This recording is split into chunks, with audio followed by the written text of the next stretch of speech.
오늘 함께 보실 하나님의 말씀은 마태복음 6장 26절에서 34절 말씀입니다. 마태복음 6장 26절에서 34절 말씀입니다. 함께 교독하겠습니다. 공중의 새를 보라. 심지도 않고 거두지도 않고 창고에 모아들이지도 아니하되 너희 하늘 아버지께서 기르시나니 너희는 이것들보다 귀하지 아니하냐. 너희 중에 누가 염려함으로 그 키를 한 자라도 더할 수 있겠느냐. 또 너희가 어찌 의복을 위하여 염려하느냐. 들의 백합화가 어떻게 자라는가 생각하여 보라. 수고도 아니하고 길쌈도 아니하느니라. 그러나 내가 너희에게 말하노니 솔로몬의 모든 영광으로도 입은 것이 이 꽃 하나만 갖지 못하였느니라. 오늘 있다가 내일 아궁이에 던져지는 들풀도 하나님이 이렇게 입히시거든 하물며 너희일까 보냐. 믿음이 작은 자들아. 그러므로 염려하여 이르기를 무엇을 먹을까 무엇을 마실까 무엇을 입을까 하지 말라. 이는 다 이방인들이 구하는 것이라. 너희 하늘 아버지께서 이 모든 것이 너희에게 있어야 할 줄을 아시느니라. 그런즉 너희는 먼저 그의 나라와 그의 의를 구하라. 그리하면 이 모든 것을 너희에게 더하시리라. 다 같이 읽겠습니다. 그러므로 내일 일을 위하여 염려하지 말라. 내일 일은 내일이 염려할 것이요 한날의 괴로움은 그날로 족하니라. 아멘. 오늘은 마태복음 6장 26절에서 34절 말씀을 가지고 걱정에서 걱정이 없다면 말씀으로 제목으로 하나님의 말씀을 전하도록 하겠습니다. 오늘은 믿음과 관계돼서 마지막 주제인 이 염려의 문제에 대해서 생각해 보기를 원합니다. 이 농부들이 보통 그런 말 많이 하지 않습니까? 풀만 없다면 농사 지을만 하다라는 말들을 많이 해요. 이 염려라는 게 우리 마음 안에 있는 풀과 같아요. 거름을 주지 않고 또 물을 주지 않음에도 불구하고 그냥 쑥쑥 자라서 뭐 한 것도 없이 자라나는 게 이 염려가 아닌가 하는 생각을 해봅니다. 뭐 걱정하고 싶어서 걱정하는 사람이 있겠습니까? 걱정거리가 있으니까 걱정을 하죠. 이 걱정거리가 있으니 또 걱정을 하게 되는데 근데 이제 걱정을 안 하고 살 수 없는 게 인생이지만 걱정이 습관이 되면 안 됩니다. 걱정에 젖어서 사는 인생이 돼서는 안 된다라는 거죠. 이 믿음이라는 것은 하나님을 신뢰하는 마음입니다. 하나님께서 우리를 구원하시고 우리를 돌보시고 우리를 선한 길로 우리 인생을 인도하신다라는 믿음이 바로 우리가 하나님을 향한 믿음입니다. 근데 그에 반해서 염려는 뭐냐 하면 미래에 대한 막연한 두려움이에요. 그리고 불안감이에요. 그러다 보니 이 믿음과 염려라는 것은 서로 상극이에요. 이 두 개가 공존할 수가 없다라는 거예요. 이 믿음과 염려의 관계에 대해서 이 기도의 사람으로 유명한 조지 뮬러라는 사람이 이렇게 얘기를 했습니다. 믿음의 시작은 염려의 끝이요 염려의 시작은 믿음의 끝이다. 그러므로 염려하느냐 믿음이 죽는다. 믿음을 가지느냐 염려가 죽는다라고 얘기했습니다. 그만큼 이 믿음이라는 것과 염려라는 것은 둘이 어때요? 반비례 관계에 있다. 상극의 관계에 있다라는 것을 이 사람이 잘 표현하고 있어요. 염려가 내 마음에 자리 잡으면요. 밑도 끝도 없는 생각들이 굉장히 많이 올라오죠. 이 염려라는 말 자체가 한자인데요. 이게 생각할 염에 생각할 여자예요. 그러니까 염려라는 건 뭐냐면 생각이 많은 거예요. 이런 생각 저런 생각 온갖 생각들이 막 사람 안에서 나와서 어때요? 이 근심 덩어리 생각들이 사람을 괴롭히는 거예요. 그래서 잠을 못 이루는 거예요. 그게 염려입니다. 이 신약 성경에서 쓰인 이 염려라는 말, 이 헬라어가요, 어떻게 만들어진 말이냐 하면요, 마음이라는 명사와 나눈다, 쪼갠다라는 말이 합쳐져서 만들어진 말이 염려라는 말이에요. 그러니까 뭐예요? 마음을 쪼개놓는 거예요. 염려는 하나의 마음으로 모아져야 사람이 평안할 수가 있는데 어때요? 마음을 계속 쪼개놓는 거예요. 그래서 온갖 생각들로 마음을 나누어 놓기 때문에 염려가 우리 안에 들어오게 되면 어때요? 사람이 평안을 상실하게 됩니다. 예수님은 오늘 본문에서 이 염려의 문제를요, 하나님을 믿는 믿음의 문제로 결부시켜서 바라보고 계세요. 30절 말씀을 보게 되면 이렇게 얘기하십니다. 오늘 있다가 내일 아궁이에 던져지는 들풀도 하나님이 이렇게 입히시거든 하물며 너희일까 보냐 믿음이 작은 자들아. 예수님은 왜 염려가 우리의 믿음을 작게 하는지를 이 표현으로 표현하고 계신 거예요. 염려는 하나님께서 우리를 입히시고 먹이시고 돌보신다라는 것에 대해서 의심하는 거예요. 믿지 못하는 거예요. 이건 마치요, 이 아빠가 할 일을 어린아이가 고민하고 있는 거하고 똑같은 거예요. 이게 부모의 입장에서는요, 아이가 너무 철이 없는 것도 문제지만 아이가 너무 일찍 철이 들어도 어때요? 부모 입장에서는 좀 속상합니다. 아이들이 자랄 때 그 나이에 걸맞게, 아이의 수준에 맞게, 그 나이에 맞게 자라는 것이 부모 입장에서는 그게 더 부모로서는 좋은 거예요. 왜냐하면 그래야만 내가 부모로서 그 자녀에게 부모의 역할을 제대로 하고 있다라고 부모가 느끼기 때문에 그렇습니다. 근데 아이들이 철이 일찍 들게 되면 어때요? 그 나이에 걸맞지 않는 고민과 걱정을 하는 거예요. 우리 아빠가 돈이 없는데 라는 생각을 하면서 아빠한테 마땅히 그 나이 때에 쉽게 얘기할 수 있는 요청을 어때요? 안 하는 거예요. 그럼 부모 입장에서 어떨까요? 얘가 철이 들어서 좋구나 이런 생각이 들까요? 그런 생각보다는 부모 입장에서는 어때요? 속상하죠. 이놈이 좀 그래도 내가 돈이 별로 없어도 내게 와서 아빠 나 이거 먹고 싶어 얘기하는 게 차라리 부모 입장에서는 어때요? 훨씬 좋은 거 아니에요? 그래야 부모의 마음이 덜 속상해요. 좀 힘들어도 아이를 위해서 주죠. 그게 부모가, 그래야 부모로서 내가 얘한테 할 노릇을 하고 있구나 하는 생각을 하게 되는 거 아닙니까? 이게요, 하나님도 마찬가지입니다. 하나님께서는 우리가 당신을 의지하고 살기를 바랍니다. 우리의 자녀들이 우리에게 철없이 그냥 아무 생각 없이 와서 아빠 나 뭐 해줘, 나 이거 필요해 라고 얘기하는 것처럼 우리가 아버지 하나님 앞에서 그런 마음으로 하나님을 온전히 의지하고 의탁하고 살기를 하나님께서 원하세요. 염려는 하나님께서 우리의 아버지라는 것을 인정하지 않는 마음입니다. 오늘 본문의 26절과 32절 말씀을 보게 되면 두 번에 걸쳐서 하늘아버지라는 말이 나옵니다. 이 오늘 본문은요, 원래 큰 하나의 설교의 덩어리 중에 한 부분입니다. 예수님께서 산에서 하신 설교가 있어요. 그 산상설교, 산상수훈 이렇게 얘기하잖아요. 근데 그 설교 안에요, 예수님께서 자주 반복하신 표현이 있습니다. 그게 뭐냐 하면 하늘아버지라는 표현이에요. 너희 하늘아버지라는 표현을 여러 번 반복해서 쓰고 계세요. 이 본문 앞에서도요, 이게 여러 번 반복되고 있어요. 주기도문이 이 앞에 있는데 나오거든요. 우리가 주기도문 있는 데서도 보면 어떤 표현이 있습니까? 하늘에 계신 우리 아버지요 라고 그러잖아요. 그죠? 하나님께서 우리의 아버지가 되신다라는 건 뭐냐 하면 하나님이 우리를 사랑하신다, 기꺼이 우리를 돌보시기를 원하신다라는 의미를 담고 있는 말이 그분이 우리의 아버지라는 말이에요. 근데 그분이 우리의 아버지신데 앞에 무슨 말이 붙어요? 하늘에 계신 우리 아버지요 라고 그러잖아요. 그러니까 이 땅에 우리의 아버지가 있는데 그 아버지는 어때요? 우리와 성정이 같아요.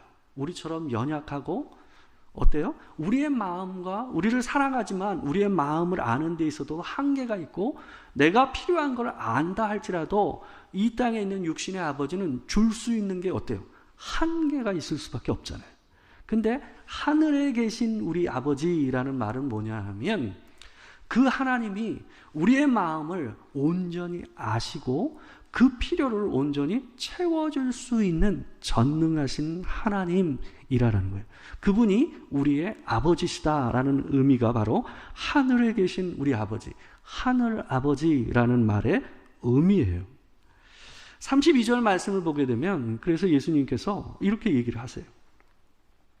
이는 다 이방인들이 구하는 것이라 너희 하늘 아버지께서 이 모든 것이 너희에게 있어야 할 줄을 아시느니라. 왜 예수님께서 너희 하늘 아버지께서 너희에게 필요한 것을 아신다라는 말을 얘기하면서 이방인들이 구하는 것이다라는 표현과 같이 얘기하셨을까요? 이방인 종교의 특징은 뭐냐 하면 이거예요. 내가 필요한 것을 얻기 위해서 내가 믿는 신을 감동시키는 거예요. 내가 하는 모든 종교 생활이 내 필요를 신에게서 받기 위해서 뭐 하는 거예요? 신을 감동시키는 행동인 거예요. 그게 이방인들의 신앙이요 생각이다라는 거예요. 근데 너희가 믿는 하나님은 그런 하나님이 아니다라는 거예요.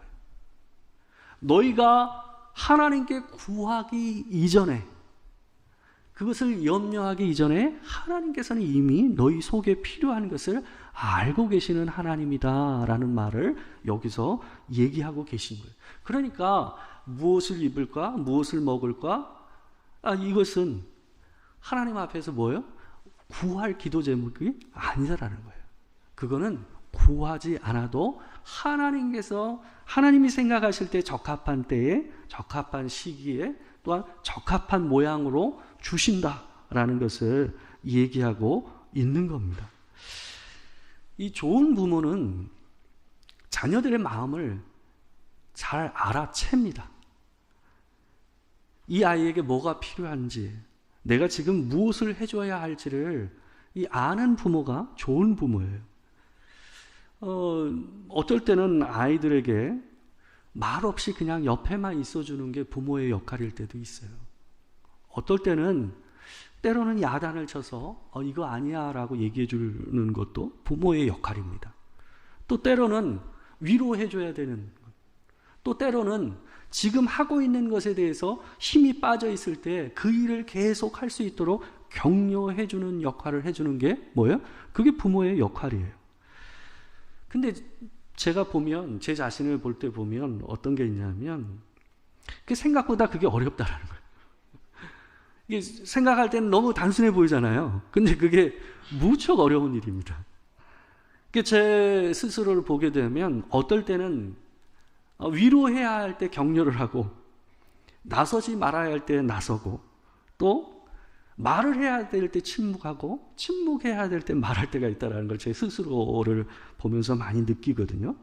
아들을 키우다가 어느 시점에서 자각이 올 때가 있어요. 내가 거꾸로 하고 있구나 하는 생각이 제 스스로 느껴질 때가 있거든요. 아들한테 어떨 때는 미안한 감정이 들 때가 있었던 적이 제가 있었어요. 실제로 아들한테 그런 부분에서 내가 미숙했다라는 얘기를 한 적도 있었어요. 그런데 우리 하늘 아버지는 그런 일이 없다라는 거예요. 우리가 이 땅에서 부모로서 할 때에 어설프고 또 때로는 어울리지 않는 행동을 하지만 하나님께서는 그렇지는 않으신다라는 거예요. 우리와 같은 실수를 하지 않으신다라는 거예요. 정확히 우리의 마음을 아시고 그 시점에 맞게 하나님께서는 행동하고 계시다라는 거예요. 그러니까 우리가 보기에는 하나님께서 안 움직이시는 것 같지만 그때도 하나님은 우리를 위해서 부단히 뭔가를 하고 계신다라는 거예요. 그게 오늘 본문에서 예수님께서 하시는 거예요. 그러니 염려함으로 하나님 앞에서 무엇을 먹을까? 무엇을 마실까? 무엇을 입을까? 하나님 앞에 고민하고 구하지 말라는 거예요. 하나님은 늘 우리의 마음을 아시고 늘 우리를 위해서 일하고 계시는 하나님이다라는 것을 말씀하고 계신 겁니다. 우리가 먹고 마시고 입을 것을 걱정하지 않고 살아가는 마음으로 사는 것이, 그 모습 자체가 하나님 앞에 뭐예요? 하나님을 향한 신앙의 고백이라는 거예요. 내가 지금 당장 이것이 없음에도 불구하고 지금 하나님께서 주시는 가장 적절한 시기겠구나. 하나님께서 지금 이 모양대로 이끌어 가시는 것이 내게 가장 적합한 일인가 보다라고 믿거니 하고 사는 모습, 그 모습이 뭐예요? 하나님 앞에서 그것이 하나님을 향한 신뢰, 믿음의 고백이다라고 얘기를 하는 거예요. 염려를 오해해서는 안 됩니다. 우리가 소유가 늘어나고 삶이 안정되면 염려가 줄어들까요? 우리가 보통 그렇게 많이 생각합니다. 우리가 지금 현재 가진 것이 없어서 이렇게 걱정하고 염려하며 산다라고 착각할 때가 있습니다.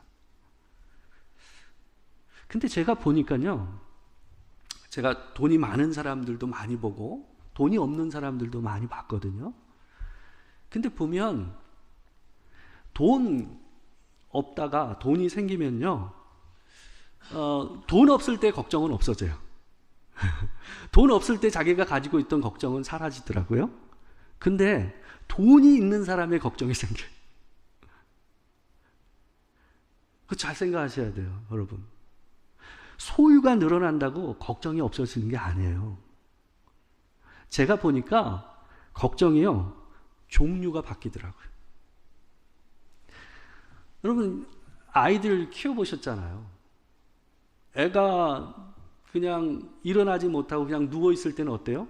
좀 기어다녔으면 좋겠다 싶고, 또 애가 좀 일어나서 좀 이렇게 다니고 그러면 어때요? 얘가 좀 말 좀 하고, 좀 이렇게 좀 더 크면 더 살만하겠다 싶거든요. 그렇지 않잖아요. 사춘기가 되고, 또 아이가 대학생이 되고, 대학생 되면 다 끝날 것 같이 느껴질지 않아요. 근데 또 그렇지 않아요. 그리고 또 취업하고, 또 아이가 또 결혼하고, 이런 모든 과정을 밟게 되면 어때요? 걱정의 종류가 바뀌지 않아요? 이 걱정이 없어지지 않고요, 걱정의 종류가 바뀌는 거예요. 걱정이라는 거, 이 염려라는 것이 본질이 뭔가를 갖다 우리가 생각을 해봐야 됩니다. 염려는요, 내가 지금 가지고 있는 게 없어서 생기는 게 아니에요. 염려는 그 내면의 본질적인 불안감에서 찾아온다는 것을 기억하셔야 됩니다. 하나님을 믿고 그분을 의지해야 하는 사람이 다른 것으로 그 염려를 해결하려고 할 때에 염려는 커진다는 것을 항상 기억을 하셔야 됩니다. 예수님은 오늘 본문에서 그걸 말씀하고 계신 거예요. 27절을 한번 보십시오. 27절에서 예수님께서 하시는 말씀이 이렇습니다. 너희 중에 누가 염려함으로 그 키를 한 자라도 더할 수 있겠느냐? 여기에 키라는 말은, 이 헬라어는 원래는 목숨이라는 말도 가지고 있어요. 그래서 원래는 이 본문에서는 목숨이라고 번역하는 게 훨씬 더 맞는 표현입니다. 그러니까 예수님께서 뭐라고 그래요? 너희 중에 누가 염려함으로 내 목숨을 한 자나 조금 더 길게 할 수 있느냐라고 얘기하고 계세요. 뭐예요? 할 수 없잖아요. 그러니까 예수님이 이 표현을 통해서 하시고자 하는 말씀은 뭐냐 하면, 염려를 우리가 예수님은 염려를 우리가 할 수 없는 일을 하려고 하는 것으로 규정하고 있는 거예요. 염려를 통해서 우리가 해결할 수 있는 일이 없다라고 얘기하고 계십니다. 이 현대 심리학자 중에서도 그런 말을 했잖아요. 우리가 하고 있는 염려 중에서 96%가 내가 해결할 수 없거나 내가 안다고 해서 어쩔 수 없는 문제다라고 얘기를 했어요. 그러니까 단지 4%만 내가 염려함으로 해결할 수 있는 문제에 속한다라고 이 사람이 얘기했거든요. 그러니까 예수님께서 얘기하신 말씀과 굉장히 일맥상통한다고 저는 생각이 들어요. 하나님만으로 채워질 수 있고 하나님께서 우리 안에 주셔야만 내 안에 염려가 줄어들고 평안이 올 수 있는 문제인데, 사람은 그 염려가 내 소유를 늘리고 내가 지금 없는 것이 내 삶으로 들어오게 되면 그 염려가 해결될 거라고 많이 생각한다라는 거예요. 자신의 수고로 염려는 해결되지 않습니다. 이 베드로 사도가요, 이렇게 사는 자기의 염려를 자기의 수고로 해결하려고 하는 사람들을 향해서 이렇게 아주 담백하고 간단하게 권면을 합니다. 베드로전서 5장 7절 말씀입니다. 너희 염려를 다 주께 맡기라. 이는 그가 너희를 돌보심이라. 다시 다 같이 한번 읽어볼게요. 자, 시작. 너희 염려를 다 주께 맡기라. 이는 그가 너희를 돌보심이라. 아멘입니까? 여러분, 우리 안에 있는 염려를 하나님께 맡기지 않고는 그 염려는 해결되지가 않습니다. 내 삶의 문제를 하나님께 맡기는 연습을 해야 돼요. 어떻게 하면 그러면 하나님께 내가 가지고 있는 염려를 맡길 수 있을까요? 두 가지 방법이 있어요. 첫 번째는 뭐냐 하면 기도예요. 염려하는 사람은 기도하지 않습니다. 믿는 사람은 기도합니다. 하나님께서 돌보신다라는 걸 믿는 사람의 표시가 기도예요. 그분이 나를 도우신다라는 걸 믿는 사람은 어때요? 그 염려를 가지고 하나님께 기도로 나간다라는 거예요. 기도만큼 염려의 특효약이 없어요. 기도로 염려를 줄이는 법을 경험하게 되면 이 다른 염려가 와도 좀 차분해집니다. 빌립보서 4장 6절에서 7절 말씀을 보게 되면 사도 바울이 이 염려와 관계돼서 아주 중요한 교훈을 주는 본문이 있습니다. 뭐 너무 잘 아실 겁니다. 근데 이 말이 글씨가 아니라 체험으로 다가와야 돼요. 뭐라고 얘기하는지 한번 볼게요. 제가 한번 읽어드릴게요. 아무것도 염려하지 말고 다만 모든 일에 기도와 간구로 너희 구할 것을 감사함으로 하나님께 아뢰라. 그리하면 모든 지각에 뛰어난 하나님의 평강이 그리스도 예수 안에서 너희 마음과 생각을 지키시리라. 아무것도 염려하지 말고 다만 모든 일에 뭐예요? 기도와 간구로. 그러면 어떻게 된다고요? 뒤에 7절이 그리하면 모든 지각에 뛰어난 하나님의 평강이 그리스도 예수 안에서 너희 마음과 생각을 지킨다. 염려로 인해서 무너진 이 심령이 어때요? 기도와 간구로 하나님 앞에 나아가게 되면 하나님, 우리 스스로 만들 수 없는 하늘에 속한 평강이 내 마음 안으로 들어와서 내 영혼, 염려로 무너진 영혼을 하나님의 평강이 나를 지키는 일이 일어난다라는 거예요. 염려를 해결할 수 있는 방법은 따로 없어요. 염려는 할수록 늘어나요. 단지 그 염려를 가지고 하나님 앞에 기도하고 간구하는 마음으로 나아가게 되면 하나님께서 어때요? 내 안에 있을 수 없는 평강을 지금 내가 평안할 수 없는 상황임에도 불구하고 그 평안으로 내 영혼 안에 뭐요? 부어주신다. 내가 만들 수 없는 평안이 내 안으로 들어온다고요. 그 일이 일어난다라고 성경은 얘기하고 있어요. 근데 보통 사람들은 염려를 가지고 하나님께 나아가지를 않아요. 몇 번 나가다가 멈춰버려요. 사람들은 자신의 염려를 줄이기 위해서 더 많은 수고와 더 많은 보를 쌓으려고 하는 일을 합니다. 그래서 이 마음을, 이런 사람의 마음을 시편 127편 1절과 2절 말씀이 이렇게 얘기를 하고 있어요. 자, 같이 한번 읽어보겠습니다. 자, 시작. 여호와께서 집을 세우지 아니하시면 세우는 자의 수고가 헛되며 여호와께서 성을 지키지 아니하시면 파수꾼의 깨어있음이 헛되도다. 너희가 일찍이 일어나고 늦게 누우며 수고의 떡을 먹음이 헛되도다. 그러므로 여호와께서 그의 사랑하시는 자에게는 잠을 주시는도다. 우리가 아무리 수고한들 어때요? 우리 안에 잠이 뭐예요? 평안을 얘기하는 거예요. 그러니까 아까 사도 바울이 얘기하는 거가 똑같은 말이에요. 그러니까 진짜 우리 영혼 안에 있는 평안은 내가 수고하고 노력한다고 얻어지는 게 아니에요. 뛰어서 열심히 다름질 해가지고 얻을 수 있는 상이 아니라는 거예요. 그것은 위로부터 오는 거예요.